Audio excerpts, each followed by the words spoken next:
All right, check. Yep, we did. All right, so welcome back to Dapp University. So today we got a lot to cover. We're going to start off by something that happened yesterday that really caught my attention and got me thinking, like, if this goes the direction that I think it's going, this could be huge for Ethereum. Okay, so we're going to talk about that. We're going to look at the markets, talk about a lot more. So before we get into that, if you're new around here, hey, I'm Gregory, and on this channel, I turn you into a blockchain master. So if that's something that you're interested in, then smash that like button down below for the YouTube algorithm and subscribe to this channel. And if you want to learn how to become a blockchain master step by step from start to finish, then head on over to dappuniversity.com/bootcamp to get started today. All right, so we got people jumping in the chat here. We got Austin, Jack, Mohammed, Darcy, Artox, Junior, Eugen, BB. Awesome. Welcome, everybody. So let's jump in here. Go ahead and start off with the first item of business. So this is something you gotta follow on with me here. This is something that could be huge for Ethereum if this takes the direction that I think it's going. Okay, we don't know. All right, this is a little bit of speculation on my part. But take a look at this. All right.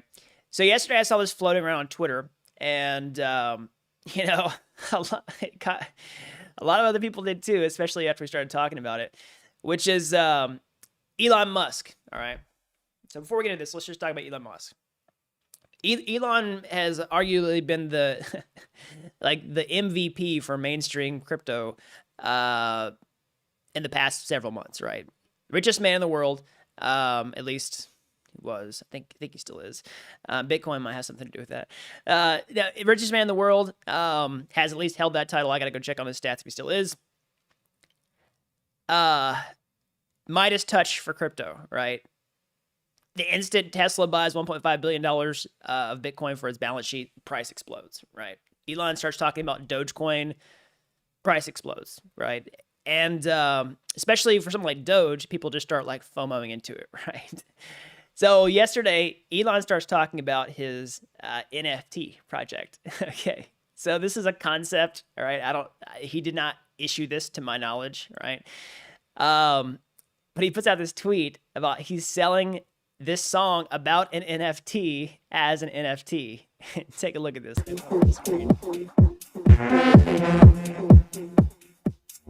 Sorry.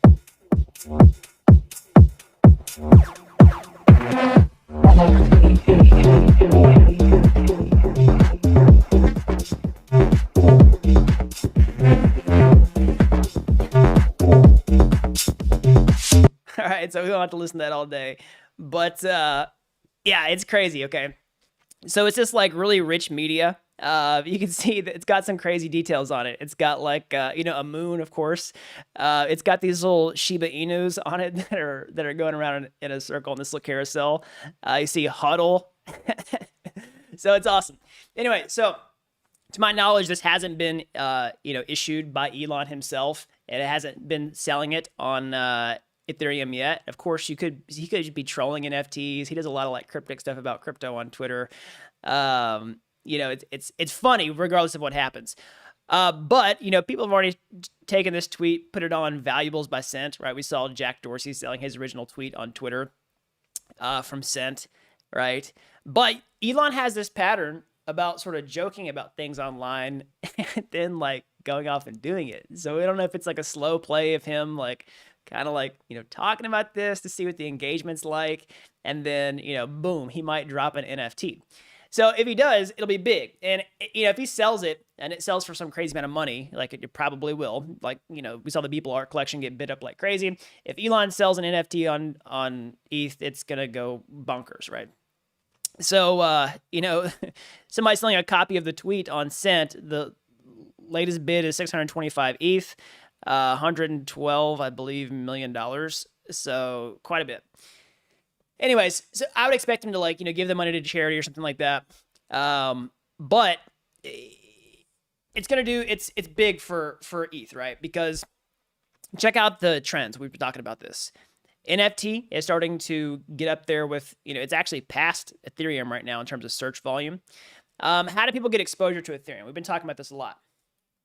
how usually it starts off with Bitcoin. People go down the crypto rabbit hole. They say, what is cryptocurrency? They think Bitcoin. They think Bitcoin is synonymous with cryptocurrency.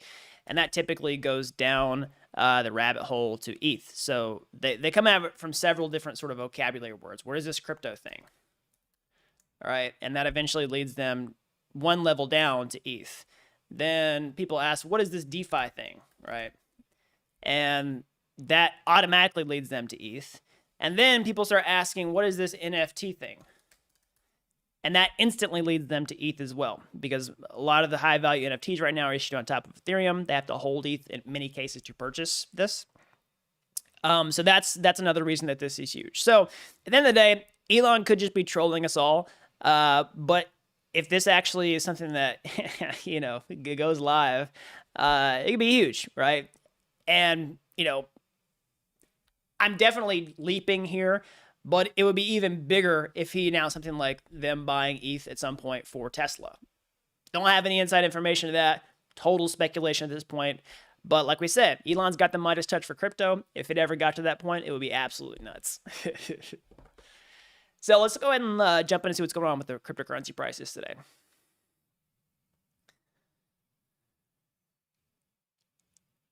So somebody says it's a collaboration between Elon, a musician, and the graphic designer. More details coming in Clubhouse. Okay, so we've got some insider info on this. So it'd be crazy to see if that's true and if that ends up playing out. All right, let's take a look here. Let's take a look at crypto markets. I'm sure that's one thing that's on everybody's mind. Everybody's kind of freaking out about the dip that's happening. Is it a dip? Is it a long-term correction? All that kind of stuff. So let me pull up my metrics.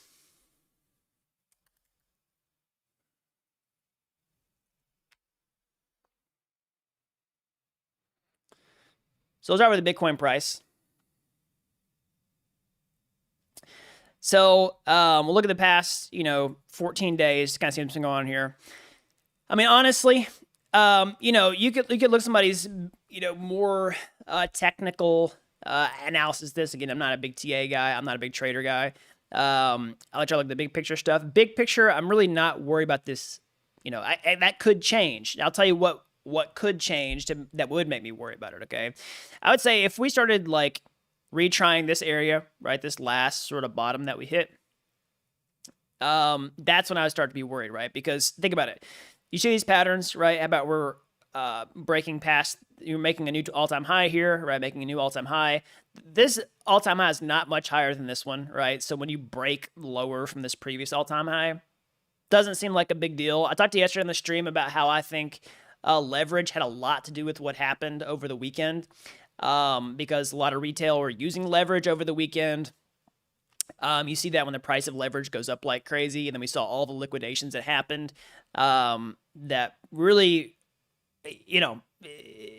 but basically when the market's that over levered, any like little panic can basically make the bubble pop, and everybody who's participating in that can really lose their shirts. And then other people freak out because they think that the market is tanking. So that's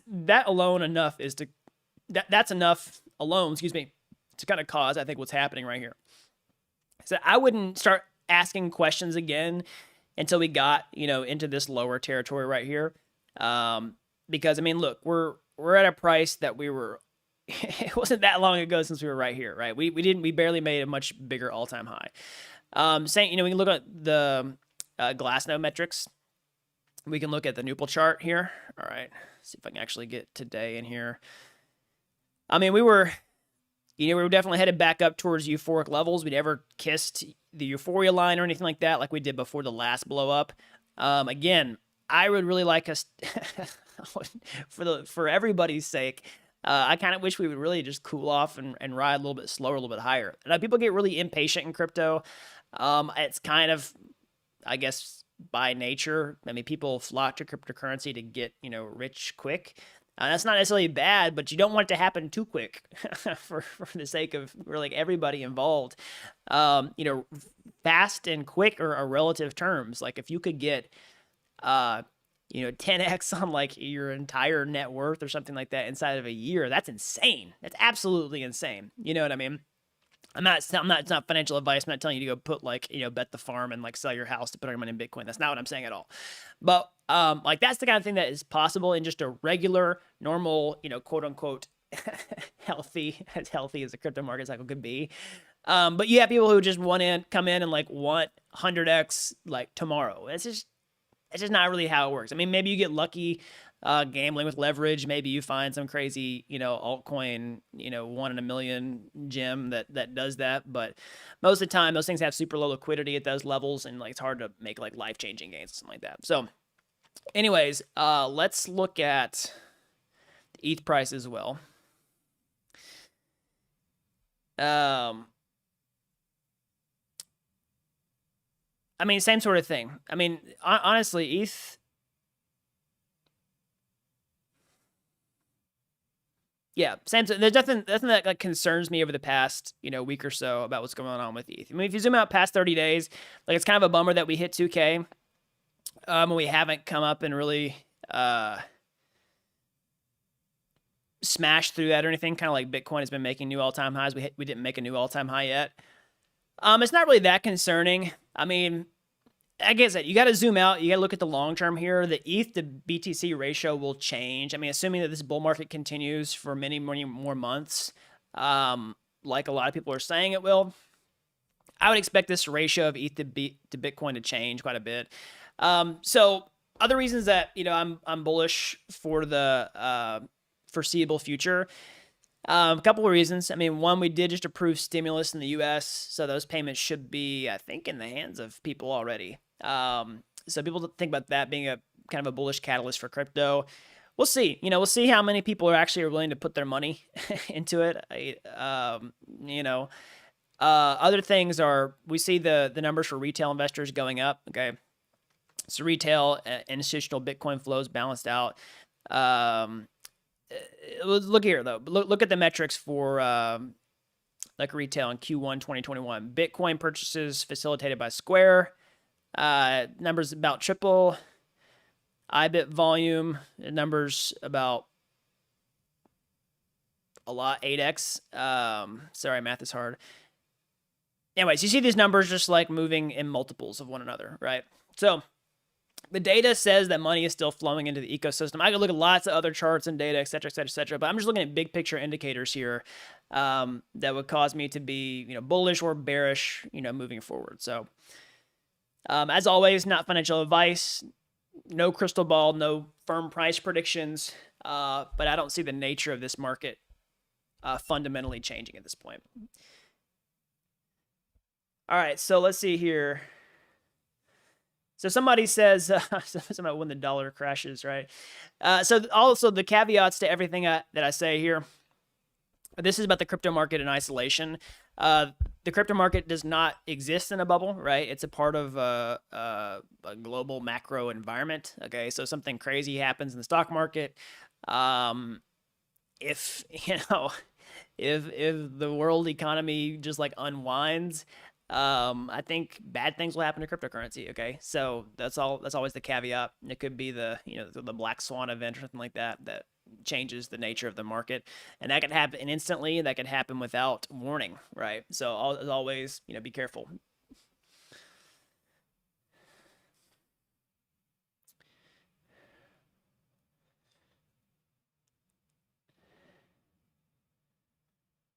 People are saying they got some stimmies in the chat here.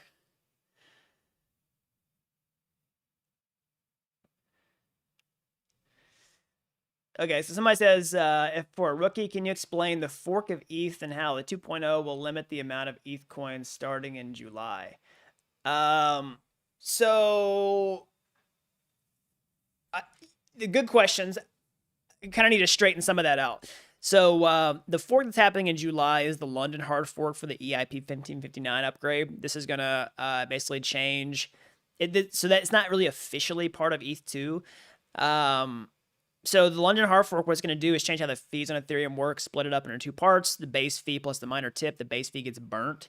So it will not affect ETH's issuance schedule. Now, ETH 2.0 will, but the EIP 1559 will actually affect ETH's issuance schedule. But it will introduce this dynamic of burning ETH whenever transactions are created, and that can offset ETH's new issuance for the miners, in terms of like the total supply increasing. So it could slow the total supply growth of ETH, could cancel it out, or make it deflationary.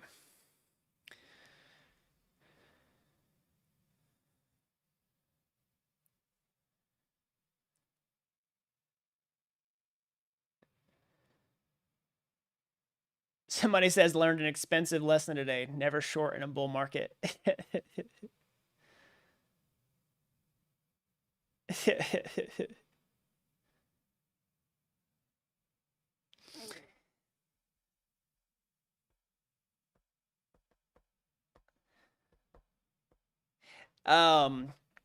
So another thing we keep talking about on this channel, and we're just biding our time waiting, is to see when Optimism rolls out for ETH2. Or not for ETH2, for ETH. Layer 2, or Layer 2 scaling solutions, helping out with the fees for ETH. Going to make Ethereum also faster. That's another part that people also often overlook. The fees are, of course, top of mind for everybody because they say Ethereum too slow, or they say Ethereum's too expensive to use right now. That's why you see a lot of sort of jabs at ETH from its competitors saying it's too expensive. As far as the fees are based on the demand for Ethereum's block space, so the fees are not really bearish. They are for mass-wide adoption, but people are clearly want to use Ethereum. Anyways, the whole point is Layer 2 is going to do a lot to help with ETH's fees. We've been talking about a ton how it, we're just waiting on this to roll out. We don't have a firm date yet. I've been talking about like a broken record. You guys are probably tired of hearing me listening to me talk about it. But yeah, we're going to wait and see. Maybe we'll talk about that. One of these days, you're going to wake up to a live stream and it's going to be like, it's happened. So today's not the day, unfortunately, but hopefully soon.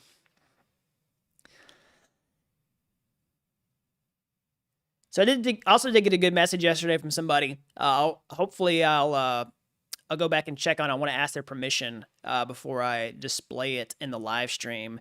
But we did have a really great testimonial of somebody who changed their career. Was able to, I believe it landed a job at like a DeFi startup, with the help of Dapp University. They were working just like a, kind of regular job before, and yeah, they did it. So another success story. Hopefully I'll go be able to dig that up and kind of inspire you all on the stream. How do I feel about synthetics? So I'm not sure if you're talking about the cryptocurrency price or just the project in general. In terms of the project in general, it's an awesome project. I do hold synthetics. I'm not trying to like shill synthetics or pump it or anything like that. But yeah, it's an awesome project. I don't have any firm thoughts on where the price is headed, all that kind of stuff. I've held synthetics since let's say May or June of last year.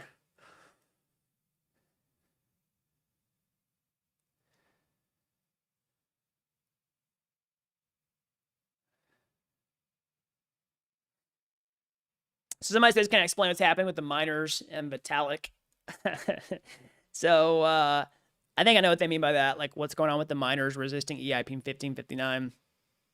I probably won't do a great job of explaining the entire dynamic of what's going on here, but basically there's resistance from miners to implement EIP 1559 because it's going to reduce their fees they receive. And they basically want to have this display of force type scenario. It's kind of like a showdown, right? Like a standoff. Miners know that Ethereum 2.0 is coming. Whenever Ethereum 2.0 gets here, we're going to move to proof of stake. We won't have miners anymore, right? They've known this for a long time. Okay, I'm not saying that miners are bad or anything like that, right? It's just this is part of the design. Miners have, they run the Ethereum network right now. They're a very important part of what we do. They're essential, right? We can't have Ethereum right now without miners. So anyways, the miner talking about this display of force, all this kind of stuff. I'm not really worried about it, to tell you the truth. I know some people kind of freak out about the ETH price, thinking it could be affected That could be one reason why we haven't broken new all-time highs, or people are waiting to see what happens with this, et cetera, et cetera, et cetera. There are a couple reasons. So that there's two things, like, they could try to do something to, compromise the integrity of the chain by, concentrating hash power, all that kind of stuff. Or like, try to fork the chain and run a say. I just don't think it's going to happen. I don't think we're going to see a big impact, because why would you basically try to compromise the integrity of something that gives you your livelihood? You know what I mean? It's like, Ethereum is what's paying the miners now. If you compromise that, basically, if you try to scare people and it crash the price, then you're earning less. If you were able to actually compromise the integrity of it, then the entire experiment's over with anyway. I don't know. I just don't think, I'm not too worried about it. Also, the long term, like resisting a fork to ETH2 or something like that, or like trying to do a fork for EIP 1559. I mean, I think for now, like after the EIP 1559 fork, there's just an incentive to mine on the chain that people use. Because if you try to, maintain an old chain that nobody uses, like there's not a lot of money in that. I don't know. That's just my thoughts. I'm not worried.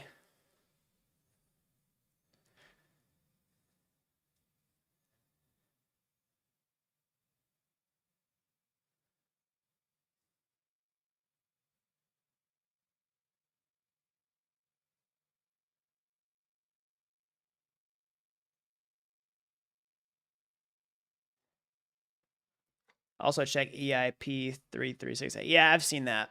There's also the push to move proof of stake in faster than was originally planned, as like something that's kind of like an answer to this. I mean, there's also like sort of pressure for ETH to move to proof of stake.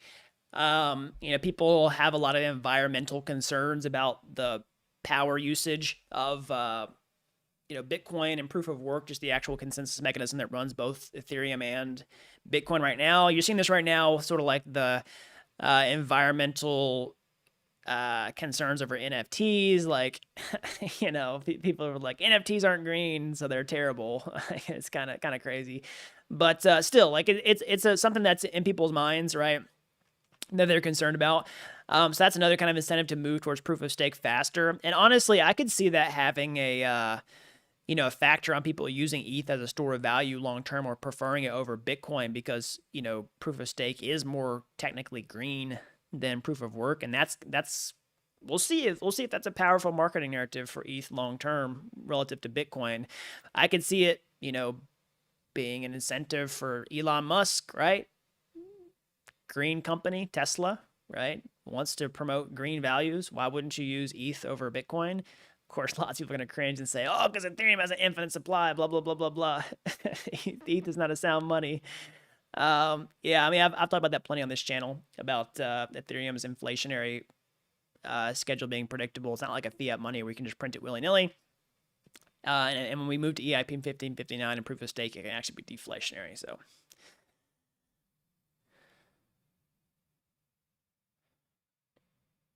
you don't go to Vegas for one casino. I like it. Who cares about Musk? Well, we were talking about that at the beginning of the stream. So talking about Elon and his NFT. He has kind of the Midas touch for crypto. Pretty much anything he touches instantly, surges up like crazy.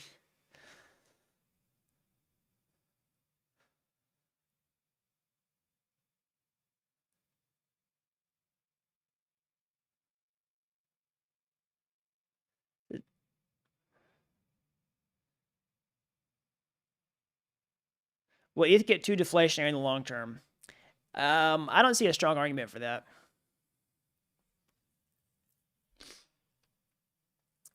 If it does, it's incentive to hold ETH.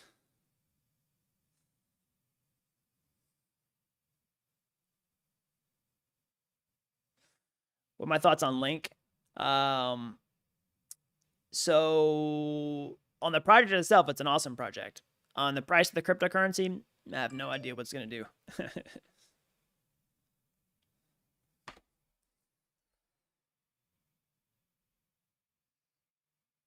So DeFi versus NFT. NFT trends are actually skyrocketing compared to DeFi. We talked about that earlier. You can see the yellow line here is NFT. The red line is DeFi. The blue line is Ethereum. So NFT has surpassed Ethereum search volume. This is Google Trends search volume right now. It's absolutely skyrocketed above DeFi. It's crazy. I mean, it makes sense because, larger number of NFTs have a wider appeal. A lot of money flowing into DeFi, so people who are really interested in DeFi, individuals can purchase, make bigger investments in DeFi. Typically, the individuals want to invest in NFTs. So you're going to see a lot of people, buying NFTs for a few dollars, whereas people are going to be putting millions of dollars in with DeFi. So it'd be interesting to see like how much capital that can actually attract, but the search volume is huge. Somebody says, am I holding Link? I am not currently holding Link. That doesn't mean I don't like Link. Yeah, I'm very focused, right? There's tons of stuff I like in blockchain, tons of projects that I like. I don't hold everything. To me, it's a losing strategy to try to spread yourself too thin. I have a few like really concentrated bets. That doesn't mean I don't like it. A lot of the stuff that I personally hold to was influenced by when I bought it based on what the price was doing at the time. Okay.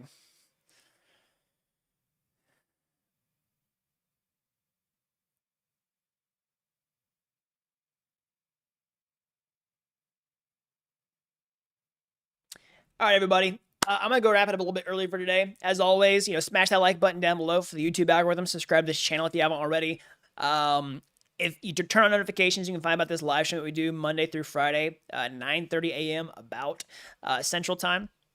If you like these videos, you're as fascinated with this technology as I am, then how can you get your hands dirty today? You go to my YouTube homepage. You can find any of my free courses there, like Udemy courses, but they're totally free. If you like those videos, you want to take the next step, or hey, maybe you want to take a master's shortcut entirely, actually, I become a blockchain master at dappuniversity.com/bootcamp. All right. You don't have to be an expert to get started today. I've helped people with zero coding experience become real world blockchain developers in a matter of months. All right. So that's all I've got. Until next time, thanks for watching Dapp University.